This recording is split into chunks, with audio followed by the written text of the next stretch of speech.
I can't see that happening, and she's hardly alone in holding these views, as we've learnt in recent months. Columbia University, the protests there have spilled over into other college campuses across America.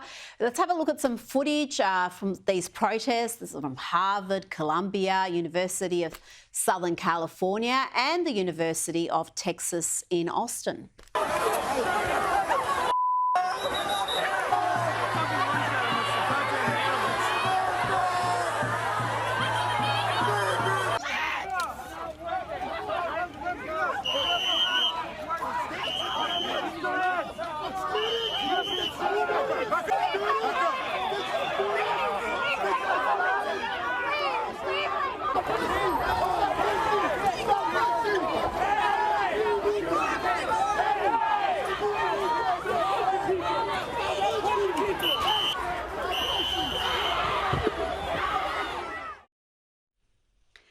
Ami, I played a clip in Lefties Losing It. I'm going to play a bit of it for you here. College students who were asked why they were protesting.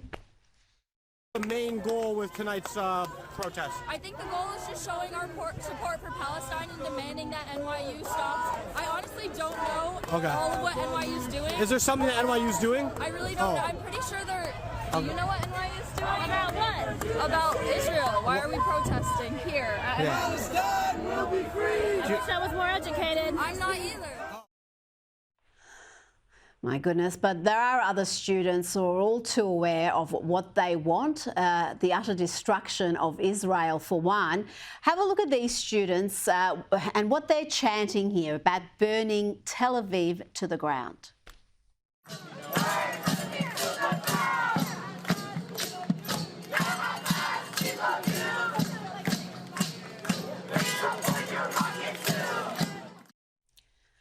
Ami, your response to all that? I mean, that last group was chanting for Hamas.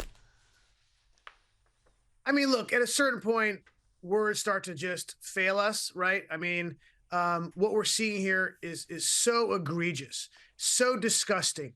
And again, this is not people being critical of Israel. This is open anti-Semitism calling for the destruction and killing of Jews, right? I mean, Rita, you remember my video where I went to a college campus here in the US with hidden cameras, and I raised money to murder Jews across America. I raised money from these lunatics, from these evil lunatics, to kill Jews, blow up Jewish schools, blow up Jewish hospitals. This is what we're dealing with. And Rita, I want to make another point on this, because I think what some people may fail to grasp this very clear axiom, which is that the people who hate Jews in Israel, you know who they also hate? They hate America. And if you did a Venn diagram of the people who are anti-Israel, the people who are protesting in these campuses, and you ask them the same question, do you hate the United States? The Venn diagram, the two diagrams with the exact same circles. They are burning American flags there too, by the way. That's also flags that are being burned. So you're talking about an institutional problem that these universities have. And by the way, you know whose fault it is? The university's fault. These professors, these administrators have been feeding these students garbage for years. Garbage in, garbage out. What do you expect? Look, that NYU student, I mean, I thought NYU was hard to get into. She's a clear moron, right? This is what the problem is. They're literally stopping Jews. These people are stopping Jews from entering the university campuses, from going to classes. How this is legal and how they are not. Look, the police have been called to some campuses. They have to clear all of them out now, and they have to expel them from all of these campuses. Expel them, Rita. Well, that's what's happening in Texas, even in Lefty Austin. The authorities have gone in and they've been quite swift in getting into action there. Before you go, I've got to ask you about the border crisis. It's a topic we speak about just about every week, and it must be particularly bad because even NBC is reporting on it. And they are talking about illegal immigrants coming from far and wide into the US from that southern border, from African countries and from China. 3 years ago, 689 Chinese migrants crossed the southern border. Last year, that number soared to over 37,000, part of an explosion of migrants coming here from all over the globe. Currently, most migrants are released into the U.S. to wait, often years, for asylum hearings. Critics say that encourages migrants to come, and President Biden should change course through executive action.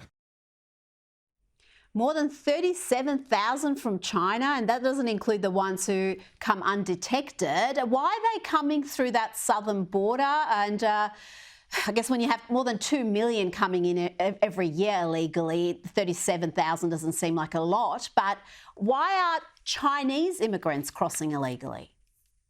If people don't realize, they're the fourth largest minority group moving into the U.S. across the border. They're actually the fastest growing group among the people coming across the border. And that's a great question. Why? Well, I'll tell you this, that the CCP, the Chinese government, passed a law a few years ago that says it compels, a national security law, that compels any Chinese living in another country must report and spy if asked by the Chinese government. And actually, over the last 20 years, more than 40% of all the spies arrested in the U.S. were private citizens that were compelled to spy for the Chinese. So, look, am I saying all 40,000 are spies? I'm not saying that. Am I saying a certain percentage of spies? Absolutely. You better believe it. Yeah. Ami Horowitz, thank you so much for your time this evening.